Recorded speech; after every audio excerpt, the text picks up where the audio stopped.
I couldn't understand what he was saying. I kind of blanked out, honestly. I don't even remember what really happened last night, really. That's how spazzed I was. You are Locked On Fantasy Basketball, your daily fantasy basketball podcast, part of the Locked On Podcast Network, your team every day.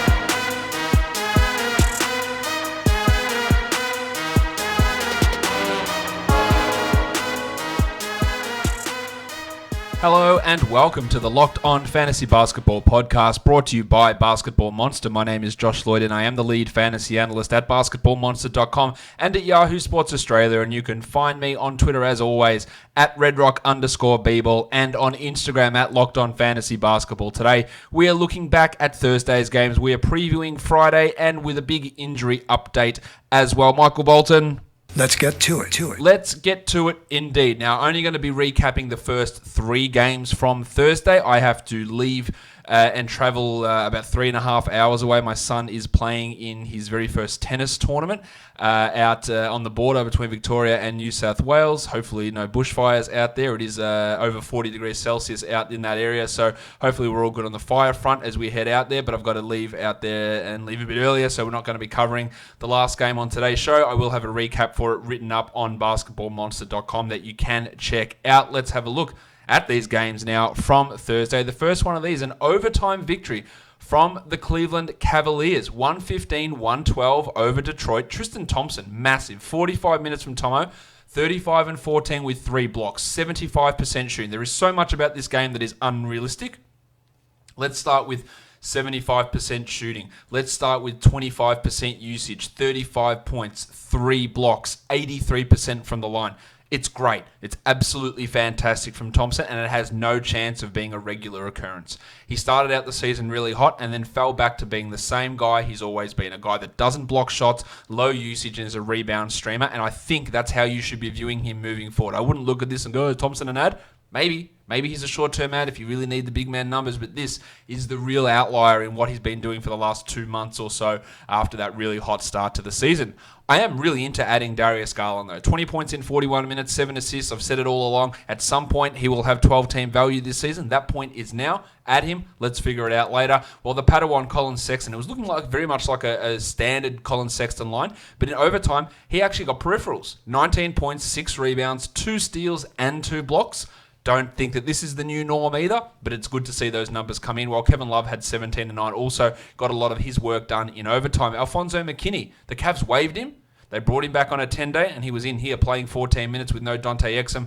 While Chetty Osman had 11 points in 40 minutes. We'll see what happens when Exum returns as to how that ran. And Porter eventually, though Porter's going to be out 4 to 6 weeks. We'll see how that all works. And, of course, Dylan Windler still has to return at some point. We also got 24 minutes of Brandon Knight because, yeah. On to the Pistons. The Shark, Bruce Brown. Baby shark, do-do-do-do-do-do. He's really good. 17, 4 and 8, 4 steals and 2 blocks. And I just think the way that he is playing, the direction of this team, he's just going to get priority over Reggie Jackson. He should, because he is the future at point guard for this team. I think he's a 12-team ad. I thought that we saw them dicking him around and starting bloody Tim Frazier over him, bring him off the bench 23 minutes a night. I think he's good enough to hold this role down. Now, the usage, the shooting, that might not stick. Luke Kennard's still got to come back, but the defensive stuff is real. He can generate assists, no problem. I really like Bruce Brown. And 36 minutes for Derrick Rose, 27, 7 and 5. Hopefully, this doesn't lead to an injury for Rose, but that's 30-plus minutes in 2 consecutive games for Rose. And if they're going over those minutes now, maybe that minutes limit's not a problem anymore. And maybe we'll start to get more of these minutes from Derek as we move forward. That's encouraging. Drummond had another 20-20 game. He played 49 minutes, 28 and 23 with 54% shooting. So 42, I don't know where I got that from. While Sekou Doumbouya, foul trouble limited him, only 20 minutes, 8 points with 2 threes and a block. I still believe Sekou is a 12-team league guy, so I'm not dropping him. I am dropping the crucifix Christian Wood. 4 points in 14 minutes. That's not enough playing time. Markieff Morris is going to come back, and literally they could push him entirely out of the rotation. So Christian Wood, if you added him in 12s, get rid of him. Langston Galloway, he had 9 points, while Tone Snell had 11 in 36 minutes. 36 minutes, quite a lot of time. But I don't know what I was even trying to segue there, but what I am here to tell you is if you are someone who knows more about sport than I know about segues, then MyBookie is the place for you because they let you turn all of your sports knowledge into cash in your wallet. Football playoffs, NBA season, college basketball, it's all happening so you can get off the sideline and in on the action with MyBookie. If you're the type of bloke who likes to bet a little to win a lot, a parlay is going to be right up your alley. If you like a couple of the big favorites this week, parlays are perfect because they let you bet multiple games together for a much bigger payout. If you're tired of watching the games from the couch with nothing to gain, MyBookie wants to get your mind off everything else and back on the game. If you join right now, MyBookie will match your deposit halfway, all the way up to $1,000 dues. That means if you deposit $2,000, you get an extra $1,000 in free money to play with. Just use the promo code LOCKEDONNBA to activate that offer. Once again, that's the promo code LOCKEDONNBA to take advantage of MyBookie's generous sign-up offer. Visit mybookie.ag today. You play, you win, and you get paid. Let's go on to the next game now. Second game of the day, the Boston Celtics go into Philadelphia to take on the Joel Embiid-less Philadelphia 76ers. More on Embiid later. The Sixers get the win 109-98. Marcus Smart was fantastic. 24 points, 5 threes, 31 minutes now. 64% shooting is never going to happen for Smart, but he still should be rostered in 12-team leagues. He had his 3 steals, only 1 assist and 1 rebound. He's normally better than that, but he should be a 12-team league guy. Jason Tatum, the percentages continue to be... the field goal percentage continues to be rough. 15 and 10 on 31% shooting, but he's contributing more in peripherals. 3 steals, 4 assists, 10 rebounds. That's what's helping him out. Kemba had a slight trip to the locker room. 26 points in 33 minutes. He had a thumb issue. He says it's fine. 5 triples, 50% shooting. Good game there. While Daniel Tice had 9 and 5. And Enes Kanter, that little run looks like it's over. 8 and 11 for Kanter in 17 minutes. Not a 12-team must-roster guy. A shit night from Jaylen Brown, 6 points. A shit night from Gordon Hayward, 8 points. Both of those guys really struggled with their shots. Brown has, and Hayward, in fact, both these guys have been trending down a little bit lately. It's going to be interesting to see how they go and whether they can bounce back from this. On to Philadelphia, who were without Embiid. I've been spruiking Al Horford as a buy low. He had 17, 8 and 6, 1 steal, 2 blocks, 2 triples. Hopefully, you got a buy low on Al Horford. While Joshie Richardson also benefited from no Embiid. A 29% usage, 29 points, 7 assists, 56% shooting. Multiple people have asked me whether Josh Richardson's a must-roster guy. There's your answer. The answer was already yes, but there's your answer. Toby Harris had 16 and 7, while Benny Simmons 19 and 9. Good numbers from all of their main guys. Now, Mike Scott was the player who took Embiid's spot in the starting lineup. Last time Embiid missed, it was the cock monster Kyle O'Quinn who started and played 26 minutes. He did not play at all in this game. That's interesting. Now, there's no ad in a 12-team league. We're not looking at Scott. We're not looking at Korkmaz. We're not looking at O'Quinn. The guy who might have some value is the painter Matisse Thybulle, who returned. He had 5 rebounds and 2 assists in his 19 minutes. No defensive numbers, but he really is just a specialist. Well, Jimmy Ennis had 6 points in his 17 minutes of action on the court. All right, the next game of the day, we've got the Portland Trail Blazers. They took on the Minnesota Timberwolves. The Wolves get the victory 116-102. Hassan Whiteside was ill heading into this game. He actually knocked in a 3, but ended up with just 15 and 14 with 2 blocks, only 28 minutes. Again, this game was a bit of a blowout, so no one on Portland played over 30 minutes, and only Jarrett Culver got to 30 minutes and 2 seconds for the Wolves. Lillard had 24 and 8, while CJ McCollum 15 points. Just a really poor game from McCollum all around. 2 rebounds and no assists. At least he shot the ball well, but he was a negative 31, which is not ideal. Melo was worse. 8 points in 24 minutes, no threes, no assists, no steals, no blocks, 3 of 10 from the field. This is bad. It's more in line with what his recent performances have been, but he's not this bad. He's still a 12-team hold, but I think we're going to get those occasional good. And this is what happens when great players get older and become worse, is that they still show that they can have the one big game. It's just doing it consistently, and that's what's been happening here with Melo. Gary Trent, one of his better games, 13 points in 25 minutes, also had 3 steals and hit 3 triples. That's interesting from Trent, but I don't think it's anything outside of deep league action. Well, Anthony Simons only 20 minutes. That enabled Trent to play more.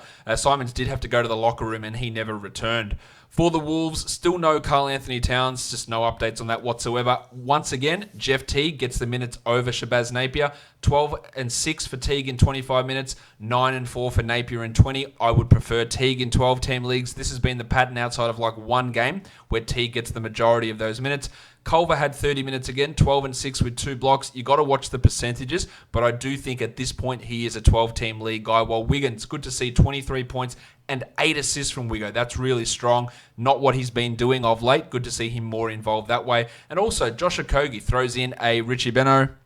2 for 2. It's actually an ultra Richie Beno. 2 threes, 2 assists, 2 steals, 2 blocks, 2 of 2 from the field, and 2 of 2 from the free throw line. He's been really, really poor this season. This is encouraging. It's not anything that we do outside of a deeper league type of a scenario, but it is encouraging to see that. While Covington also had a Richie Beno. 2 for 2. 15 points in 24 minutes for Covington. Again, the minutes were really down. I do really worry about what happens to Covington when Towns returns, but he's back playing at that level that he was in pretty much every other season. How they use him when Towns is back is going to be intriguing because he was really struggling pretty much until Towns went out, and then we've seen Covington really start to step it up. Jeng only the 17 minutes, but had a 12 and 10 double-double with 2 steals and a block. Almost the third guy on this team to get a Richie Beno. Naz Reid had 17 minutes but went scoreless during that time. Noah Vonleh didn't do much. Keita Bates Diop similarly. As I mentioned earlier, that's the last game that I'm going to be covering for today. So let's have a look at some injury news. There's quite a bit of that for us to talk about. Kyrie Irving, update on his shoulder. It looks like we might actually see Kyrie back within a week or so, which is obviously hugely encouraging. I was really worried about where he would go for the rest of this season. They were trying, it seemed like a last-ditch attempt for the with a cortisone shot, but apparently it's worked okay. So I think we might be getting Kyrie coming back soon. That's going to really impact Spencer Dinwiddie eventually. Of course, if Irving's on your waiver wire, you go and add him immediately. Wendell Carter Jr., a severe ankle sprain. He's going to be out 4 to 6 weeks. That's going to put him out probably through the All-Star break. Thad Young is going to get a boost there. He becomes a 12-team league guy for that period of time. I still think that Daniel Gafford can be a 12-team league guy, despite how Boylan used him last game. He'll push into the 20s over the next couple of games would be my guess. Kevin Porter out for 4 to 6 weeks with his knee injury. That's going to mean that he's, of course, not a hold really in any type of situation. Pascal Siakam, it looks like we're going to be getting a return from Siakam, hopefully pretty soon. We're not quite there with him yet, but it is looking a little bit more promising. We still haven't had that Norm Powell return, which he was upgraded to doubtful and questionable a few games ago, but Siakam has been upgraded to doubtful for Saturday's game, meaning hopefully that he is ready to come back. Davis Bertans is in. He is playing on Friday with his quad injury that's kept him out for a few weeks. Joel Embiid's finger, he's going to be out minimum, it looks like a couple of weeks. I would expect maybe a little bit more. He had surgery on the ligaments. I would think a 4-weeker is probably a guess there, but it is at least 2 weeks at this point. As we talked about in the game recap, there's no clear ad there in Philadelphia with his injury. News from Orlando, really interesting, that they are applying to the NBA for a disabled player exception. Now, Shams Charania tweeted this today, saying that means that they're projected to be out for the rest of the season. This is what I've been taught. I've been saying this with Aminu and with Isaac, that I don't think we see them again this season. What the Magic have to do to go to the NBA, they have to go to the NBA and provide a case telling the NBA, convincing the NBA that these guys can't return before June, before the NBA Finals. So it's like a 5-month situation. I think with Aminu, they're just going to say he's having surgery and meniscus. That's fine. That's 6 months. The Isaac one is interesting. The fact that they're going to the NBA and producing that case to say we think he's going to be out for this long means they're not going to be rushing to push him back. But if they get granted that exception, that doesn't mean that they are ruled out for the season. They can come back earlier. They just lose that exception. But my thought is, it's a pretty bad look. If you go to the league and say, nah, man, Isaac, he's out 5 months. I'm not sure what we're going to do. Give us this extra money. And then 2 months later, he's back in. The NBA is going to go, what's this bullshit? And you're going to get investigations. You're going to go, oh, miracle. There's going to be issues if that happens. So the fact that they are pushing for that and going to present this case to the NBA to say he will be out for 5 months means that the likelihood of seeing John Isaac this season is really, really low. And even if he does come back, we're looking 2 months minimum, probably 3 months. What sort of shell of Isaac are you getting back? To me, and I said this last week, I think it was, he's a clear drop. I just don't see him playing this season. Aminu, of course, hey, let's pour one out for him. Sometimes maybe good, sometimes maybe shit. I just don't think we're seeing these guys this season, and this move would tend to indicate that. It doesn't rule them out, though, but it does make it more likely they don't play. And then Paul George pinged his hammy. He had hamstring tightness, came back, played a game. They've been off for like 4 games, and now he's got a strain. The NBA does not know how to handle hamstring injuries. What Toronto is doing with Marc Gasol at the moment is good. What Utah is doing with Mike Conley, second time around, is good. But generally, they do not handle hamstring injuries well at all. It's a real concern. And the fact that George has now pinged his hammy, it's a strain, it's not tightness. You would have to think, in any normal situation, that you'd miss 2 to 3 weeks. But it's the NBA, so he could be back in 2 games. It's one to watch, definitely. It does boost Lou Williams' value, Patrick Beverley's value, JaMychal Green's value in the short term there as well. All right, let's flick it over, look at some DFS action. We're looking at DraftKings pricing for a big 10-game slate in the NBA. All right, let's take a look at the first game. It is the Atlanta Hawks taking on the Washington Wizards. Bradley Beal is questionable in this one, while Davis Bertans is making a return. Still no Hachimura, still no Tom Bryant, still no Mo Wagner. But Bertans is coming back from that quad injury. You imagine his minutes might be a little bit lower than what they could be. And, of course, the Beal situation puts everybody else into a bit of flux. Because if he is out, it boosts Ish Smith and Thomas and McRae and Payton. But if Beal plays, it limits all those guys. Same with Troy Brown as well. He's another guy you can put into that Smith-Thomas type of a group. At point guard, Isaiah Thomas is at 3,900 because he's been terrible, averaging just 12 points over his last 5 games. But I think that he is at least worth looking at for a tournament because if he gets hot and Beal is out, 30 points is absolutely a possibility for Isaiah. Jordan McRae at 65 is too high, irrespective of Beal's status, while Trae Young at 10-4, I really, really like that. He dropped 80 against the Rockets with that 40-point triple-double, and he's averaging 52 over his last 5, and the matchup here is really, really positive. The big mitten, Gary Payton's at 43, that's a no from me, but Kevin Huerter at 61 looks pretty strong. He wasn't that great last game, but still had 27 points, and that's been his worst performance in his last 5 contests. Ish Smith's at 57. I think that's a little bit too high. Maybe if Beal was out, we'd look at it. Otherwise, no. At shooting guard, Beal is at 8,600. I'd have very little faith in using him, given that I don't think he's going to play for a start, while Reddish and DeAndre Bembry aren't going to get it done. At small forward, DeAndre Hunter's also been terrible, averaging 15 points over his last 5. He's at 4,800. The minutes will be there most nights, but he just doesn't get it done often enough to make him any sort of reliable DFS guy, while Bertans at 59, probably a little bit too high for a return game, given the fact that the minutes might be low. Troy Brown has been great, averaging 41 over the last 3. So his price is 6,600. That's too high for me, especially given the unknown with Beal and the return of Bertans. So I don't think I'd be using Brown there. For your big men, the Baptist John Collins is at 8,500. He dropped 46 points last game. I like him a lot in this one, while Mahinmi is a fade. Alex Len at 52, also a really strong floor. He's averaging 28 over his last 5 in only 24 minutes, while Possessionix dropped 29 points last game. He's at 4,600. I just don't think there's really a ton of upside in Possessionix there. Damian Jones, of course, there is no upside in using him. Next game is the Pelicans and the Knicks. Julius Randle is out for those personal reasons, while Marcus Morris is questionable after missing the last 2, while Drew Holiday has also been ruled out of this one, as has Kenrick Williams and, of course, Zion Williamson. At point guard, Alfred Payton, 6,300 against his former team. I think that's a little bit too high for Alf. We can do better at point guard. Rowan Barrett Jr. is at 5,200. Is he an option for us to do better?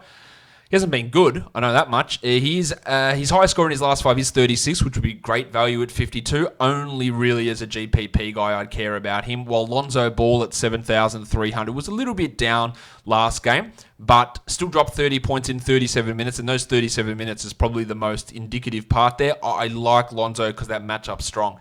Alexander Walker at 3,300. He had 25 points in 20 minutes against the Bulls. He goes up against a similarly piss-poor team with a worse defense, the Knicks, in this one. So is there upside for him? Maybe. Especially with Holiday out. He's only a tournament guy. Ntilikina, no. At shooting guard, the hitman Josh Hart, 5,100. Really like the floor value for him there. Same with JJ Redick at 5,600, getting a boost with Drew sidelined. Etuan Moore has fallen off, and Reggie Bullock and Damian Dotson, they will get some extra minutes if Morris is out, but they are not DFS plays. Via small forward, Ingram at 92, we have to like that, averaging 46 over his last 5 and now gets a good matchup. Kevin Knox, the worst player in the NBA, is averaging 10 points in his last 5, while Marcus Morris at 6,500. Absolutely rolling before the injury, but with a neck injury, how much they play him, if he plays at all, is definitely up in the air, and I don't think I'd want to take that risk.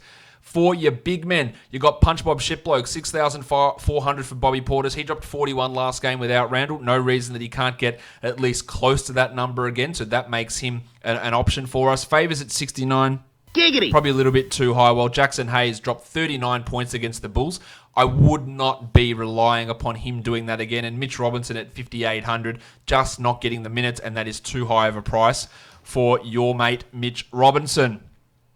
Let's go on. Next game now. The Miami Heat, the Brooklyn Nets. The Heat are 3-point favorites, and the total here is 217 points. Garrett Temple is questionable, as is Baby Neck Wilson Chandler, while Derek Jones Jr. has also popped up as being questionable with an inner thigh injury. What happened there? Did he get hit in the dick? What's an inner thigh injury? That's a weird injury. Anyway, point guard Spencer Dinwiddie, 7,400, has not been at that level the last couple of games. This is not the defense that you want to look to bounce back against, but he's been shooting just absolutely horribly. There can be some improvement there. I actually don't mind Dinwiddie here. The Iron Shoulder Goran Dragic is probably a little bit too high with the backcourt now incorporating Justice Winslow. Kendrick Nunn at 4,600. Yeah, look, he's not even averaging 20 points a game over the last 3, so that's going to be one that I steer clear of. While Karis LeVert, will he finally be freed of the shackles of his minutes restriction for his sore thummy? Maybe. 6,100 feels a little bit too high, though. Winslow also will be limited, I believe, in his minutes. At shooting guard, Smokin' Joe Harris is at 5,000. That's a no from me. Dunk Robinson, the Spur, at 4,000. Maybe. There's just too many guys there for me to get too excited about to use him. While Jim Butler at $8,000. Love that. Butler's averaging 44 over the last 5. No reason he can't drop another 40 if only he was playing against TJ Warren. At small forward, Torian Prince, 5,300. The shot finally went in for Princey last game. 38 points in 37 minutes. He's actually averaging 29 over the last 5. That 5,300 is not a bad price. I don't mind him. The shot can always derail everything for Prince, but he is at least in the discussion there. And then for your big men, Jarrett Allen's at 5,600. The salary is coming down just when he had a big game. I'd only want to use him for tournaments. I wouldn't care to use DeAndre Jordan, but Bam Adebayo at 81. Now, Bam's been great, but he's been in that high 30s zone rather than low 40s, and we need him to be a low 40s player. In fact, his highest score in his last 5 is just 41.5. And that's not really getting it done. Although centers against the Nets do tend to put up some pretty good numbers. So that could give you, I guess, the push to use Adebayo here. Myers Leonard's playing a lot more recently, and he's actually averaging 24 points a game in his last 3. And at 3,800, that's actually all right. Now, the ceiling is really, really low for Leonard. But for cash, maybe. I'll probably end up saying no, though. Next game.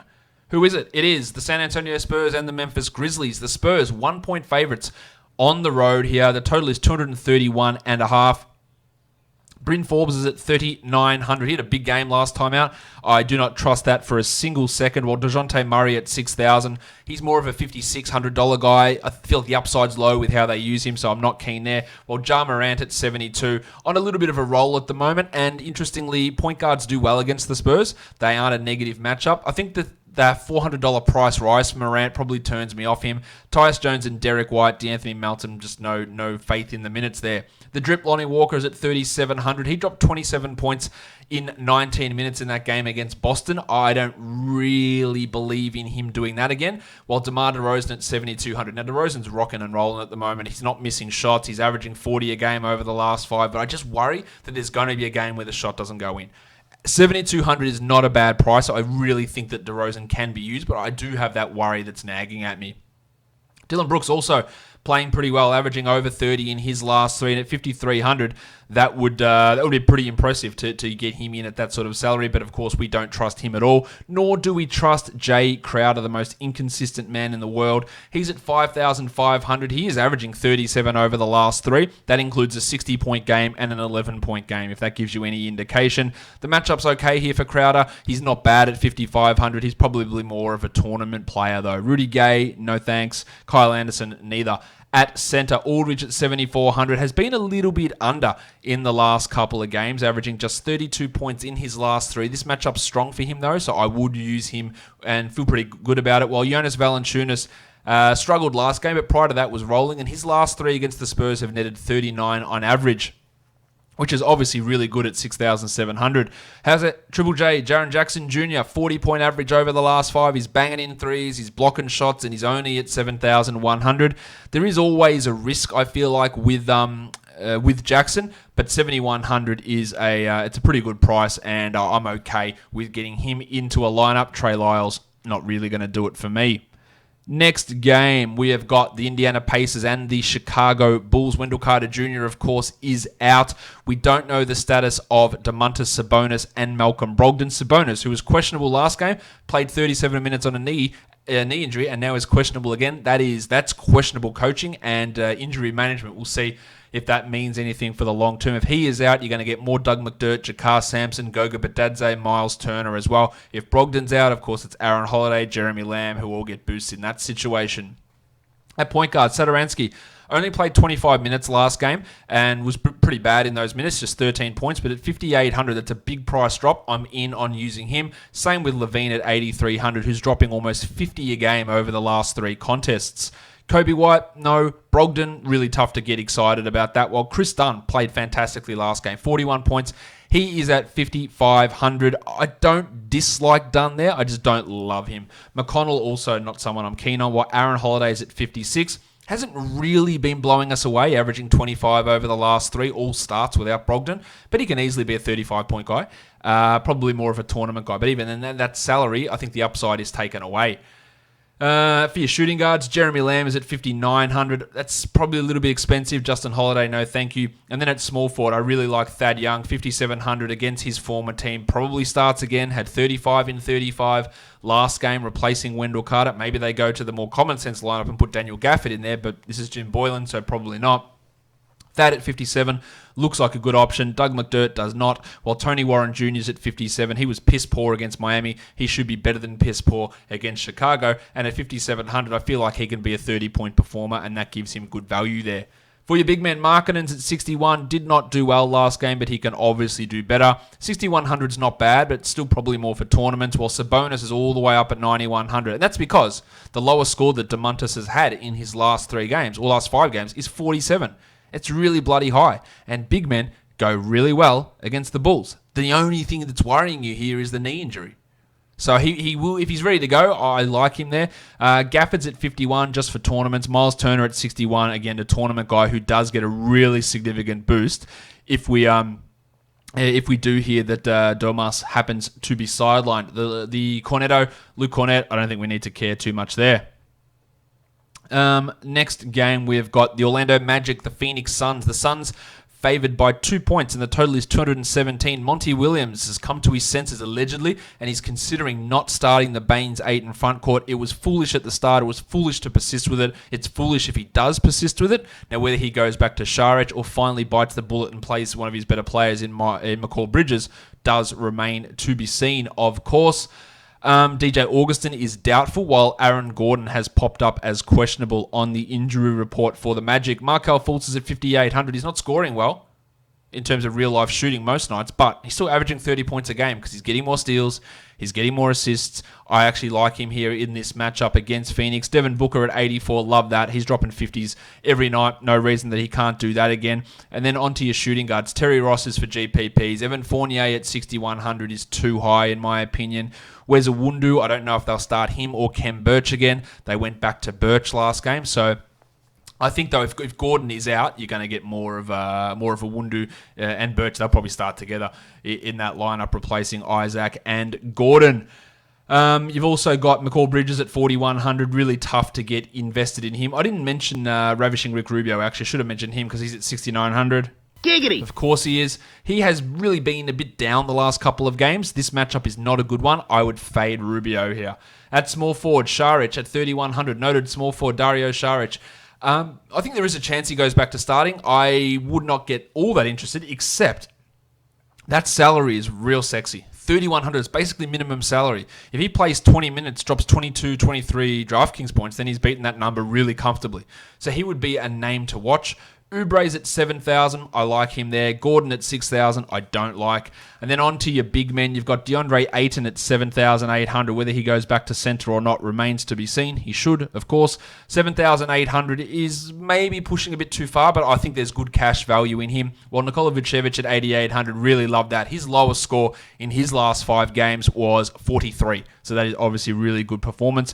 Bumba and Baines, not interested in using either of those guys. Next game, the Charlotte Hornets, the Utah Jazz. The Jazzies are they're 12.5 point favourites, and the total is 212.5 points. At point guard, Geordie Clarkson's at 4,500, no thank you. Don Mitchell, 8,200, probably a little bit too high for Donny, except that this matchup is super tasty going up against Charlotte. Probably more just for tournaments though. Devontae Graham just cannot shoot at all, but he's still putting up numbers regularly. I think his upside is fairly limited at this point, but a relatively safe floor, while Rozier's at 6,900. Giggity! And he's been beating that number consistently. I like Rozier here quite a bit. Malik Monk and Manuel Mudiay, no thanks. Mudiay did have a good game last time out, but that was an absolute laugher against the Knicks. For your shooting guards, Jingle and Joe Ingles, 5,600. Disappointing last game, mainly because the game was so uncompetitive, but he should get that number relatively easily. And then onto your small forwards, I like Bojan at 6,300, Bojan Bogdanovic, while Royce O'Neal at 42 is not the plug for me. Marvin Williams is questionable, don't think we need to care there, but Miles Bridges, 6,200. He's rolling. He's averaging 38 over the last 3, dropped 45 last game. That is an aggressive price against a tough matchup. I think I'd probably leave him alone. At center, Gobert. We love centers against the Hornets. 8,600. Love it for Gobert. Bismack Biyombo, Cody Zeller, Tony Bradley. No thanks. But Paul Washington Jr., 5,800. I really like that one. For Washington, I think that he has a pretty good value at that sort of salary. Let us move on now. Next game. We're looking at the Lakers and the Mavericks. Anthony Davis was initially ruled out for the road trip, but he's been upgraded to questionable. Avery Bradley also questionable, while LeBron James is probable with his illness. At point guard, no Kristaps Porzingis either. At point guard, Delon Wright's at 4,900. He started for Porzingis last game and played 31 minutes. Now, he didn't produce big numbers, just 23 points. But he can be better than what he was in that last game against Denver. I think he's a GPP guy if we hear he's starting. Luka Doncic at 12,600. Always got to love Doncic at that sort of a price. Now, that's getting a little bit high, but I still think that there's value in it. Seth Curry, no thank you. LeBron at 11,000. LeBron James. Yeah, I like LeBron at that price. Jalen Brunson, no. Rajon Rondo, God, no. At shooting guard, Timmy Hardaway's at 5,000. Hasn't really got anything going since returning from his hamstring injury. I don't really place high value on him, nor with KCP. On to your small forwards. Finney Smith's at 4,900. Now, he's been around a 23, 24-point guy, which is fine. Just not sure that there's enough upside there at 4,900 or even a solid enough floor. Justin Jackson, no thank you. Kyle Kuzma, the future MVP, 5,300. If Davis is out, I actually think that becomes not a bad option. As much as I dislike Kuzma as a player. Oh, no, that's not true. I don't dislike Kuzma. I think he's fine. It's more that I think he gets overrated quite a bit. At the big men spots, Tone Davis is at 10-1. If he plays, that's really good value.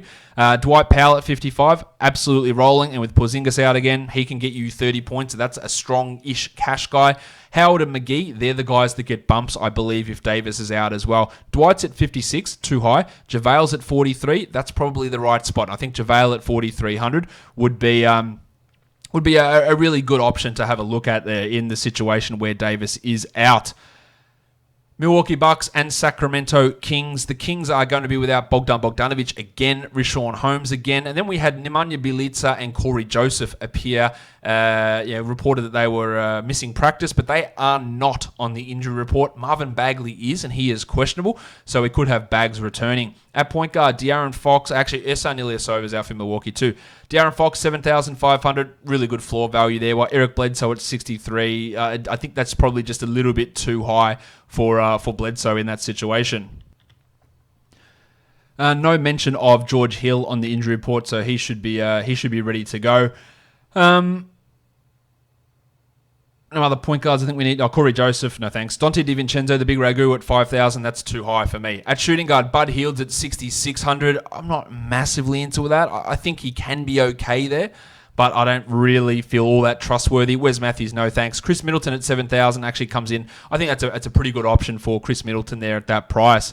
With Bogdanovic out, Trevor Ariza is going to get more minutes, and he is averaging 28 points over the last 3 games in 32 minutes, and at 4,700, that's okay. That is a $1,200 price rise, so that makes it a little bit less appealing to use Ariza. I think we go in a different direction. Yanni is a different direction. He's at 11-1. No problem with using Yanni. Get your 50 points out of him, and that's a pretty good option. The pencil, Harrison Barnes. Barnesy. He had 6 points last game, so yeah, to say that I'm less than enthused about using him would be an understatement. For your big men, there is no Holmes, so the Undertaker, Dwayne Dedmon, 4,500. Now, people are going to be really in on using him. Rightfully so. He had 27 points last game. The salary's come up, but it's not outrageous, and this is a really positive matchup. But there is a realistic situation where Harry Giles just plays more minutes than him. So use Dedmon here with caution. Bagley, he could play. He's at 6,200. I wouldn't want to use him in his first game back. Brook Lopez at 52. Strong floor, strong cash, not a tournament upside guy, while Giles himself at 4,000 would be a tournament sort of guy, because if he plays more than those 16 minutes that he played last game, where he got absolutely rocked most of the time he was out there, he could have a 25 or 26 pointer and outplay Dedmon, and you save $500. So they are 2 interesting guys that I wouldn't want to commit to in any sort of cash lineup.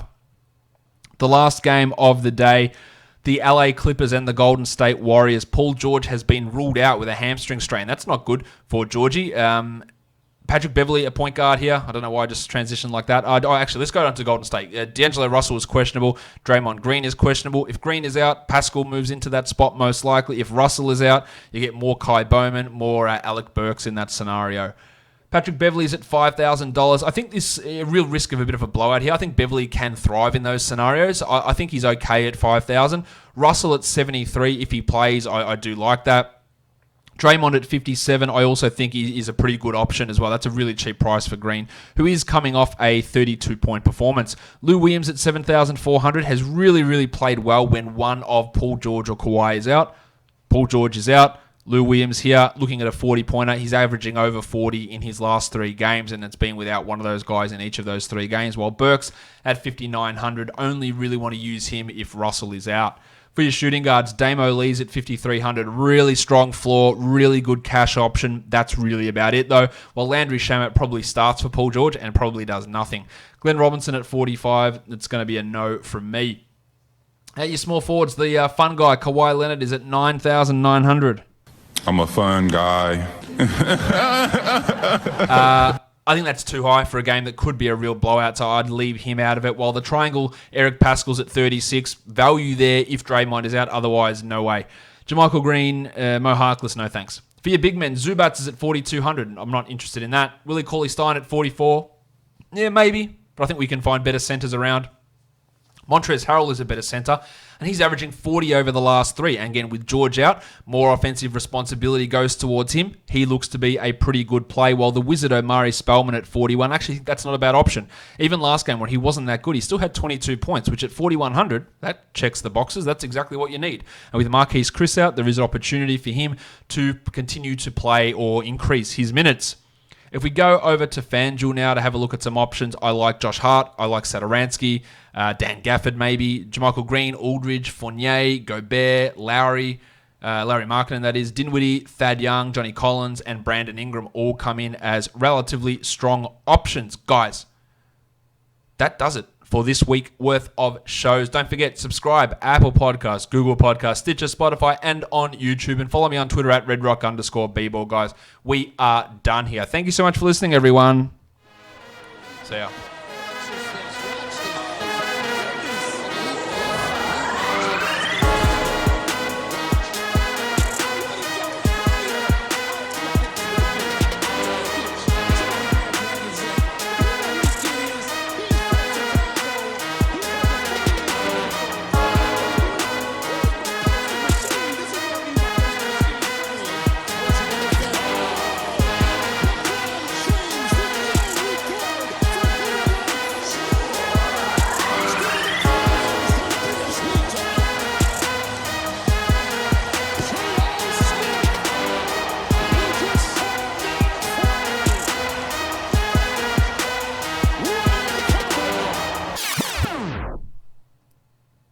TJ Warren.